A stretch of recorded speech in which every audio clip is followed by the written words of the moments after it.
livro, ela toma o conceito de abjeção para explicar como o racismo não é simplesmente preconceito individual, mas sim uma tecnologia social de produção de corpos outros. A abjeção é um processo violento de lançar para fora do campo do humano tudo aquilo que, de certa maneira, ameaça a pureza simbólica dos grupos dominantes.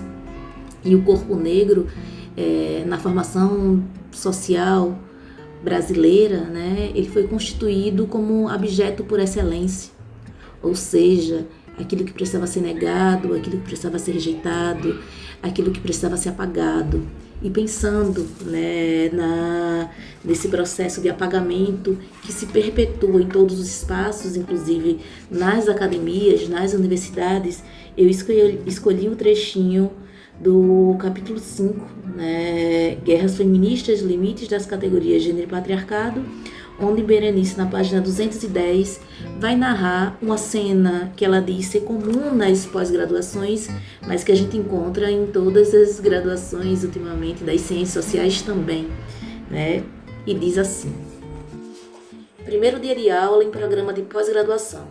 As professoras apresentam o programa do curso que teria como eixo temático as epistemologias feministas. Uma estudante levanta o braço e pergunta: por que não há nenhuma teórica negra no programa?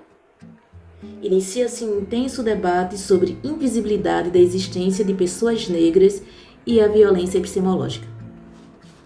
Não é preciso detalhar onde e quando essa cena se passou. Desconheço programas de pós-graduação no Brasil voltados aos estudos feministas que não tiveram confrontos como esse nos últimos anos.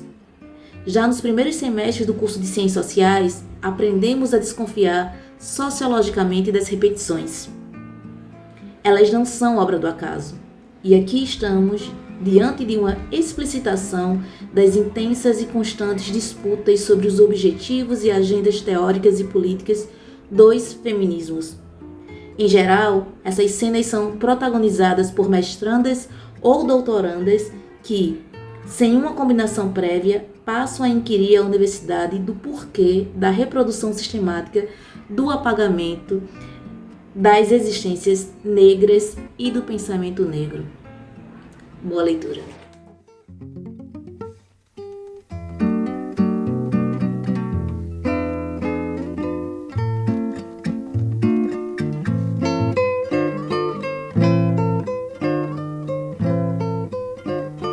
Estou aqui para falar sobre este livro, A Abjeção, a construção histórica do racismo, da querida professora Berenice Bento, e escolhi para ler um trecho do início do capítulo 7, intitulado Qual a família da psicanálise entre a abjeção e a psicose cultural.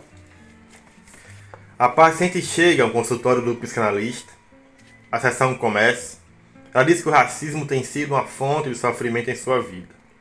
O psicanalista a aconselha a procurar um psiquiatra. Ali não havia nada para ela porque o sofrimento relatado, na verdade, era um surto de perseguição. Não existe racismo no Brasil e a psicanálise nada poderia dizer sobre esse tipo de transtorno. A paciente é Isildinha Batista Nogueira, psicanalista negra, que recupera esse episódio em um evento. Quem estava em surto?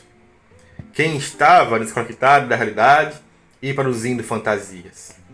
De um lado, um psicanalista que inscreve a sua fala no âmbito da democracia racial. Do outro, o sujeito concreto que apresenta os efeitos desse mito em sua subjetividade. O psicanalista está apartado da realidade, criou um mundo paralelo. De certa forma, é sobre mundos paralelos de que trata esse capítulo, com o objetivo de aproximar-se dos debates contemporâneos sobre psicanálise e racismo, respaldado em análise histórica, uma vez que o contemporâneo está circunscrito a um tempo histórico que o antecede e o guia. Boa leitura! Olá! No livro Abjeção à Construção Histórica do Racismo, a professora Berenice Bento parte da análise dos debates parlamentares em torno da Lei do Ventre Livre, em 1871, e nos mostra como que o racismo incidiu sobre a construção da própria ideia de gênero. Através de uma análise histórica bastante profunda, a autora nos traz elementos que se somam a uma discussão há muito introduzida pelo feminismo negro, que é a impossibilidade de se discutir gênero sem colocar na frente do debate a discussão racial. E como que isso incide sobre a própria forma como a história dos feminismos vem sendo contada, como a autora menciona aqui nesse trechinho da página 211, em que ela diz: não é mais possível seguir repetindo as classificações das lutas feministas pela metáfora das ondas. Uma outra história das resistências e lutas das mulheres negras vem sendo tecida. Fatos históricos, antes apresentados como demandas e vitórias das mulheres, são postos em suspensão com a pergunta: de que mulher se está falando? Em relatos feministas universalistas se lê: em 1879, mulheres conquistam o direito ao acesso às faculdades no Brasil. Quais mulheres? Nesse momento, as mulheres negras escravizadas seguiam lutando pela liberdade, pelo direito à maternidade, contra a venda de seus companheiros e pelo direito de constituir família. Em articulação com a esfera micro, estava em curso a luta pela abolição direta e imediata.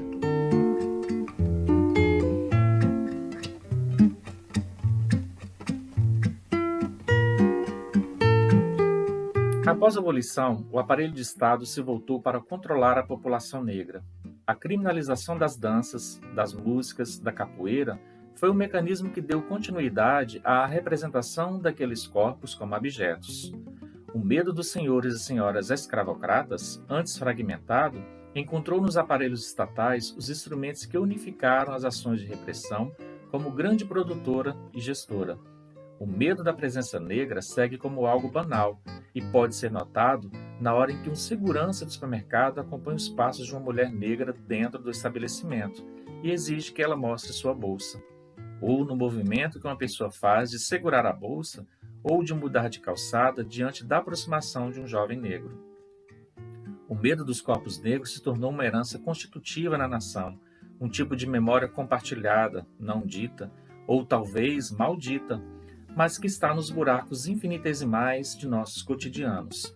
Essa microfísica da produção continuada da morte é o que chamo de genocidade, que não se diferencia do genocídio em seu fundamento, que é o desejo de eliminação da população negra, mas dos mecanismos atualizados para a produção da morte. São três suas características. 1. Atua como uma temporalidade alargada. 2. Volta-se principalmente para as relações que se dão na esfera micro. 3. Combina múltiplas técnicas de produção continuada de sofrimento físico e psíquico. O ponto de unidade entre essas três características é a humilhação sistemática como arma de destruição psíquica do outro e de produção de subjetividades aterrorizadas.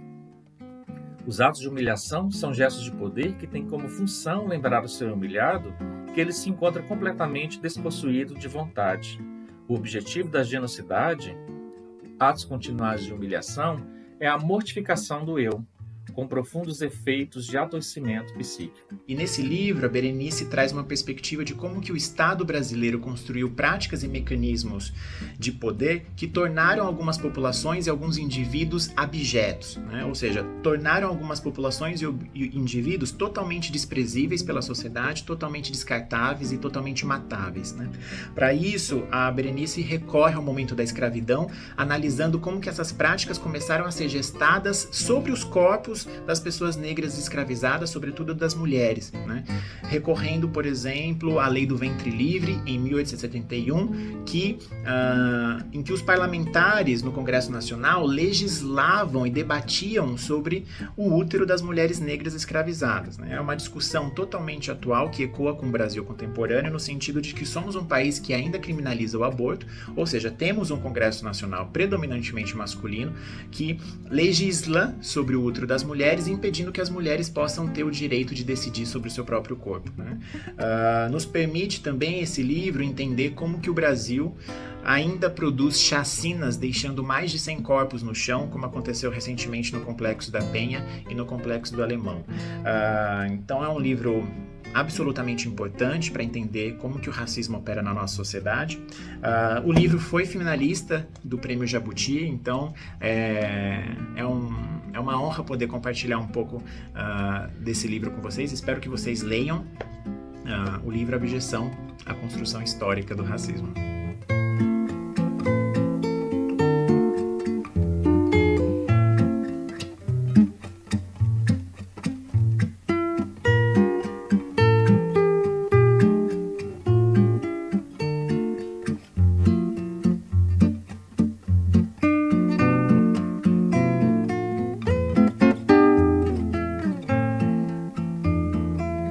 Thank you.